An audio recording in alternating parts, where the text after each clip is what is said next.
Si House Speaker Martin Romualdez ang itinuturo ni dating Speaker at Davao del Norte Representative Pantaleon Alvarez na nasa likod umano ng People's Initiative. Sabi ni Alvarez, may nakalap na siyang ebidensya tungkol sa pagpapapirma kapalit umano ng ayuda. Gagamitin daw niya ang mga ito para sa petisyong plano niyang ihain kontra People's Initiative.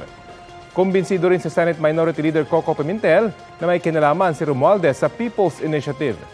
Una nang iginit ni Romualdez na hindi siya ang nag-utos sa People's Initiative. Kahapon, sumulat si Romualdez kay Senate President Juan Miguel Zubiri kung saan pinagtibay niya ang suporta sa Constituent Assembly na isinusulong ng Senado.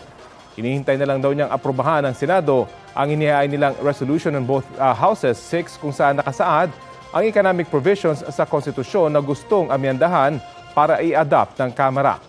Handa rin daw sumuporta ang Kamara kung may ibang People's Initiative na isusulong ang Senado. Sinusubukan pang kunin ang pahayag ni Zubiri tungkol sa sulat. Kapuso, alamin ang maiinit na balita. Bisitahin at mag-subscribe sa GMA Integrated News sa YouTube. Sa mga kapuso abroad, samahan niyo kami sa GMA Pinoy TV at sa www.gmanews.tv.